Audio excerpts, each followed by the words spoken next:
There's a gate and a fence.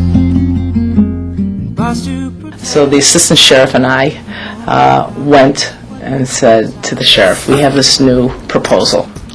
So how this all started was Sonny and other staff people came to me with this idea. We want to open up one dormitory using the principles of restorative justice. Restorative justice is basically about repairing the harm that was caused by crime. Their concept was we'd take 60 violent men, put them in a dormitory with counselors, and then develop some sort of program. And I'm going, I don't want a riot on my hands. And he couldn't believe it. God bless our sheriff. And I think he said something to the effect of, are you crazy? But as we talked about it more, it made sense. January 20th, 1986.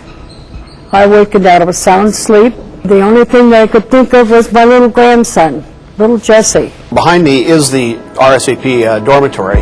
They're trying to give these men an understanding that the violent act does not end when the violent act is over, but that the pain, the financial burden, the impact on families can live on for years and years.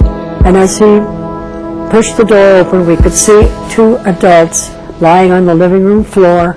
He stepped over their bodies, touched Nancy's elbow, said, "She's gone."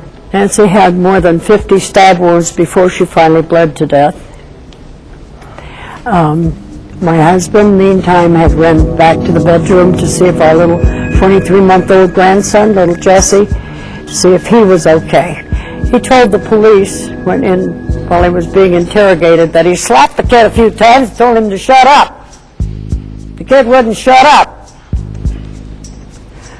So Richard's answer to that problem was to take him out of his crib, take him over to a doorway where there was light, throw him down on the floor, and proceed to stab him 56 times. Yeah, I know Gene's story is very powerful, and what I want to make sure we don't is just separate ourselves from it, the fact that, oh my God, I've never done anything that brutal. Hearing stories such as Gene's make me become more aware and realize that my actions do impact a lot of people. Hurt your heart. Richard didn't just take Nancy and Jesse and Paul.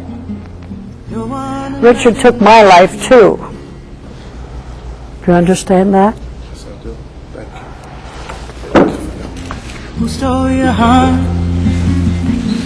One day you will find me. I measure this by the results. I rely heavily on a study done by Dr. James Gilligan, who has studied this program for 5 years, and he has shown that if a man is in our program for 4 months, he is 80% less likely to come back to jail for a violent act. I'm very sorry about that.